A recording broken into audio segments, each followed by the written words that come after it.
Hello, good morning, guys. We are now on lesson 5, solving equations using formulas.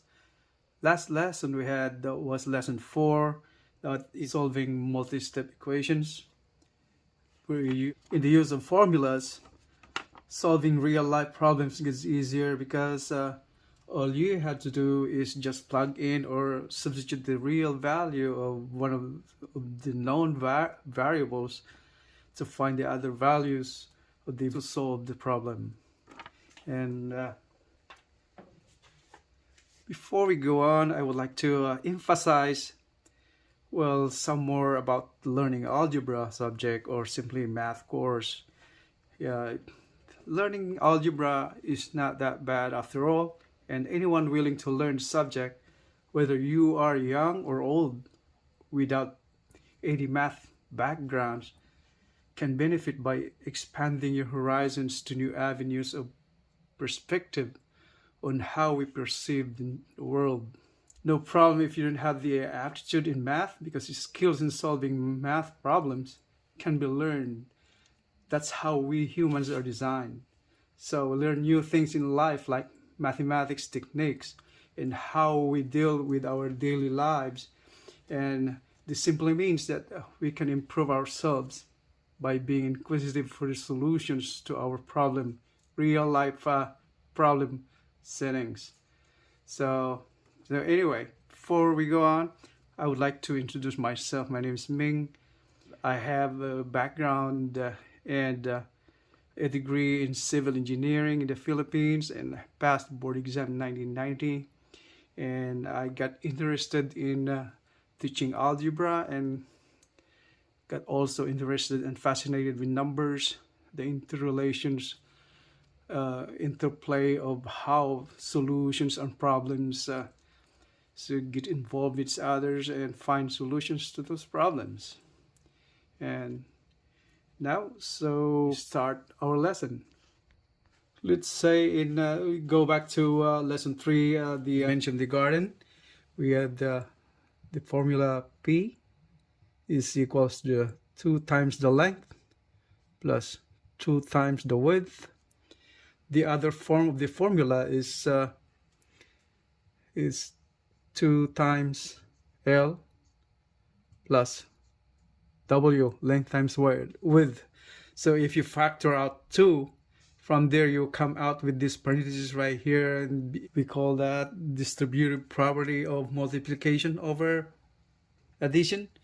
Do you remember that? It's like the coefficient of 2 multiplied the first term. And this is called a binomial because it got 2 terms, right?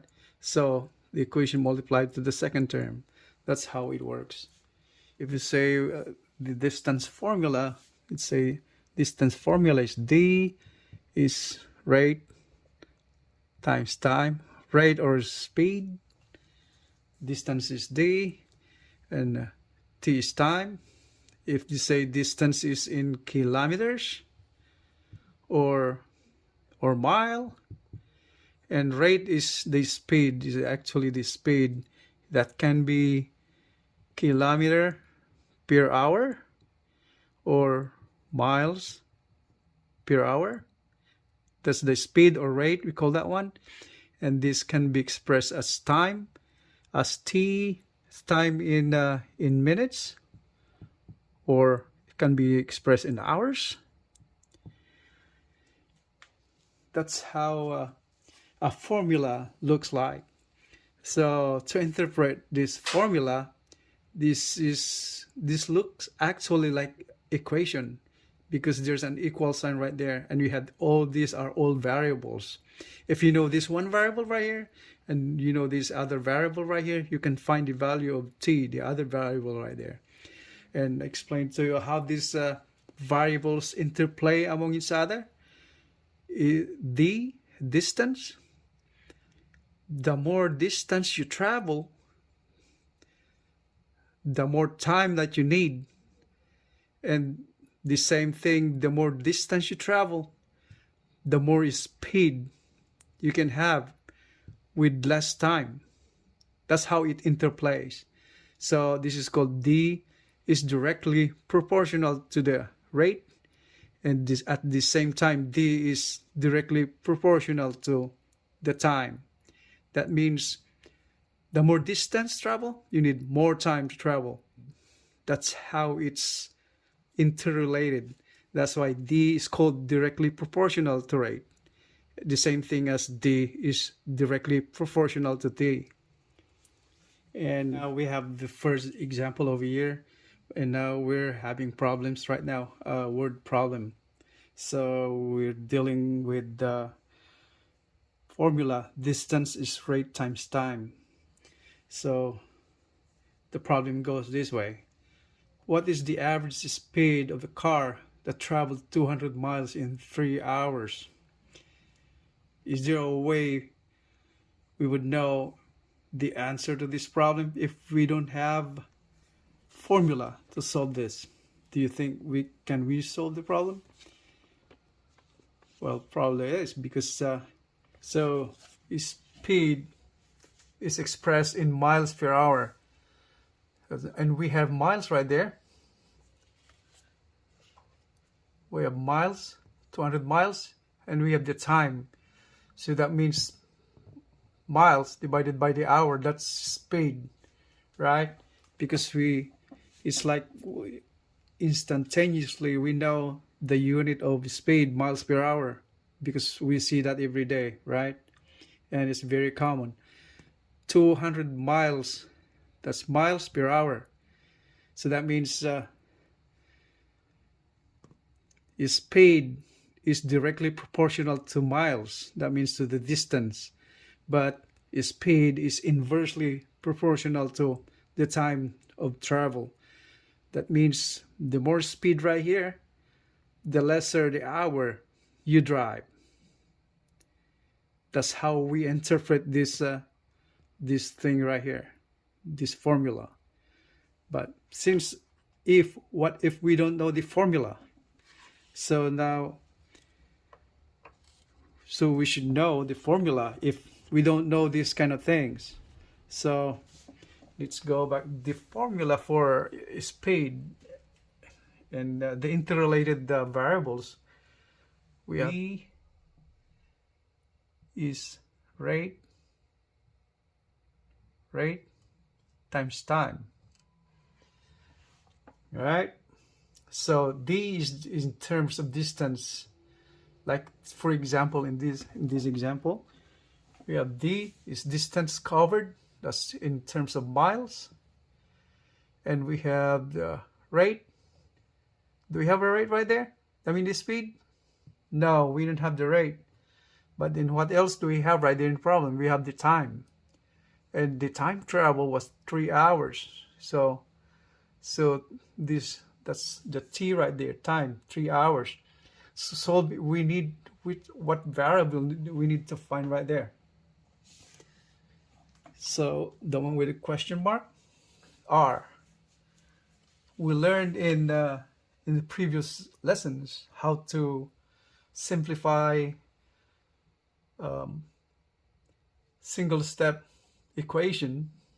We even had covered lesson 4 multi-step equations. So we should know how to separate the variable that we need to find over here. That means in here is r, right? How to find rate? How are we going to simplify that to get the rate, right? In previous lesson, we simplified by isolating the variable that we need to find out. So r, right? So how are you going to separate and isolate r? Is dividing it by t, right? What you do on the right, you should do it on the left. If you divide this by t, so this is the one you're going to eliminate, it cancels out, right? What you do on the right, you do it on the left. So what you do on the left, divide by t the same way, right? So now we came up to cancellations of those variables. Cancel t, divide by t becomes 1, and d over t is equals R. So that's the same thing as this. So let's just write it this way. Is equals to D distance over time, right? That's the same way. So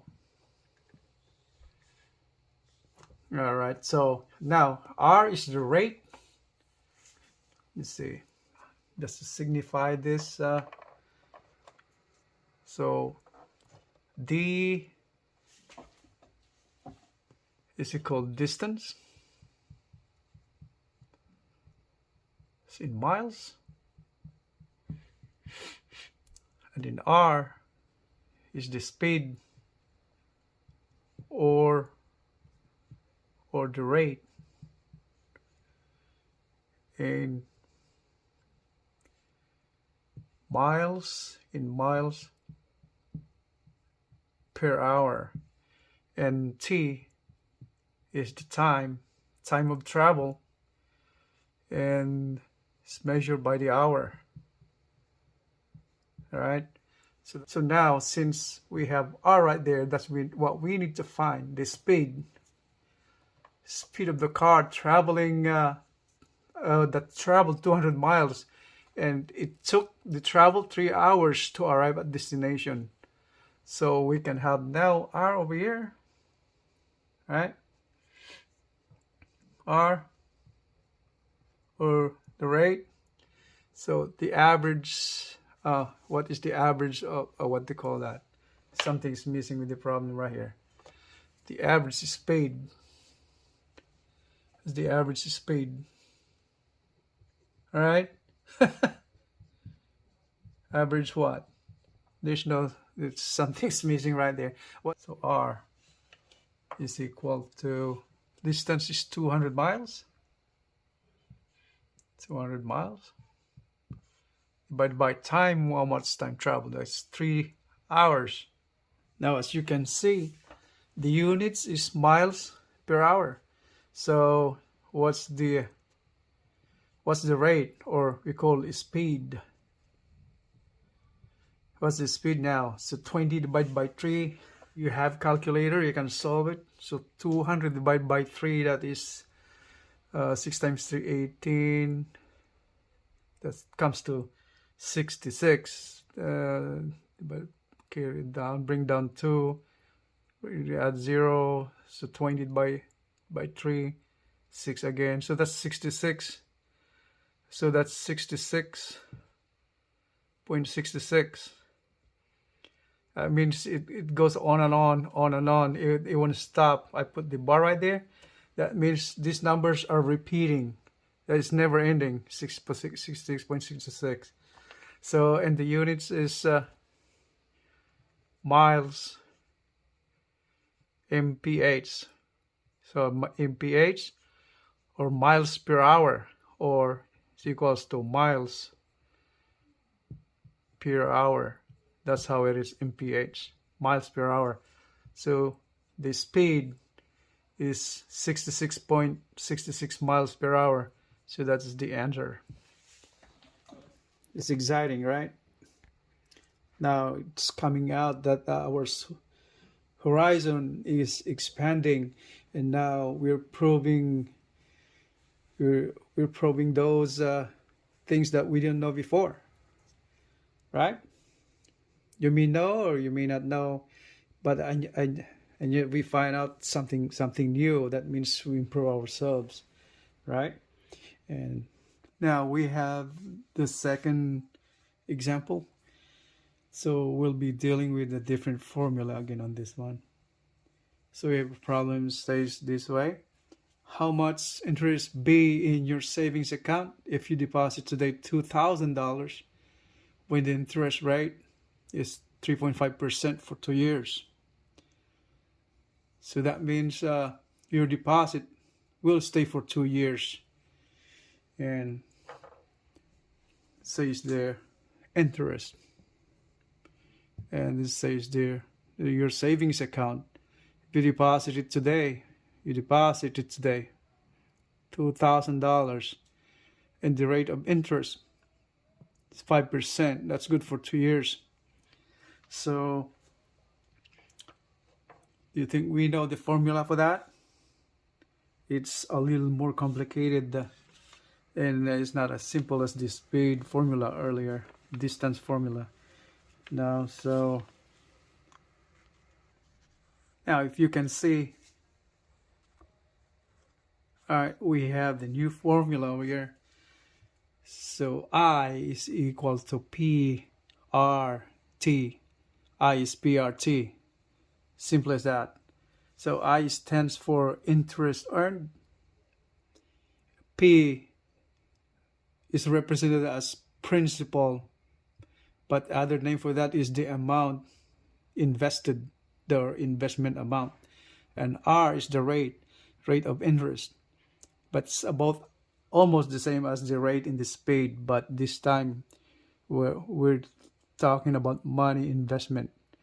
So rate of interest is represented in percent. Okay, and time invested or investment time, the length of time you invested, the principal or the amount invested, that's year. Okay, and the principal is the dollar amount. Okay, and the interest is dollar amount also. All right, so let's just take a look at how this formula interplays those variables. I can just reiterate that I is directly proportional to any of these variables right here. That means interest earned is directly proportional to principal, P. What does it mean by that? It means the more money you invest, right? I mean, the more interest you earn, the more principal or the amount of money you invest to earn the most interest. The same thing with the rate. If you have a higher rate, that means you will gain more interest of your money invested, right? That's directly proportional. That means the more rate goes up, the more interest should go up. The same thing with time. The more time you invest your money, the more interest you gain, right? That's how it's interpreted. That's the interpretation of the formula, right? So let's go to the problem. How much interest be in your savings account if you deposit today $2,000 when the interest rate is 3.5%? That's good for 2 years. All right, so let's take a look at the problem. What are those given in the problem? So let's identify what's given, right? So you would know what needs to be found, variable that needs to be solved. So it says there, deposit today 2,000. What's that? What's that deposit? It says there 2,000. How do you signify that over here? So that is the principal amount invested, right? So P, we have just put the given over here. Given, all right. P, principal or amount invested is $2,000. 2,000. And interest rate, R, what's that? 3.5%. 3.50%. And what's that? 2 years. Time of investment, 2 years. So is that 2 years? 2 years. Okay. Take a look at the formula. It's PRT. So that's direct substitution of this formula, right? As simple as that. So I now is from that formula right there, which is P, $2,000, interest rate 3.5% times t, 2 years. Now, interest, money you earn after 2 years is $2,000 multiplied by 3.5% multiplied by 2 years. Right? So that's $% in a year. So, okay, let's do that. Simplify it. Let's just say, what is this signified in terms of decimals? All right, let's go back there, over here. So 2,000 times, what's 3.50% convert to decimal?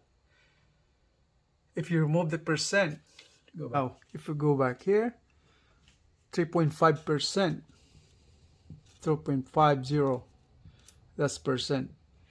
What does it mean by percent? What does it mean by cent? Per cent. That means the amount or the value or the numerical value, let's say value, to remove the percent symbol right there. That's why it's called percent. That's the value per. This per signified by the division line, division bar, percent. What does it mean by cent? Percent. Value divided by cent.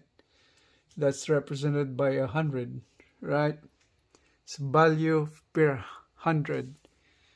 So that's what it means by percent. So to convert that to a decimal, you have to divide it by 100, right? Is that correct? Okay, let's go ahead. So you remove that percent, we have now 3.5 or 3.50 divided by 100. How much is that? Since you have 2 zeros right there, all you have to do is put the decimal to how many zeros right here? 1, 2, 0. From here, count 2 zeros. 1, 2. That's the decimal right there. What you have to do, put over here, 0. That's equivalent, that's 0.035. That's the equivalent of 3.5% or 3.50%. Right? That's simple, right? Now we know that 3.5% into decimal is 0.03. So we do that 0.03 over here. So that's 0.035. So that's times 2 right there. Okay, so that's correct now. 0.035 times 2. 2,000 times 2, 4,000 times 0.03. How much is that? 1,000, 1,400? 140? So that's 140. That's the answer. So that's $140 that will earn your money in 2 years. If you invested today or you deposited $2,000 a day in 2 years, you will have earned $140. That's not much. All right. Anyway, that's the answer. So lesson 5 is taking a little longer because of the detailed explanation on its solution for each problem. So we just finished part 1. We'll be solving more problems in part 2, lesson 5. So hit the subscribe and bell button below so you won't miss any of that part 2 for more in lesson 5. Thanks for watching.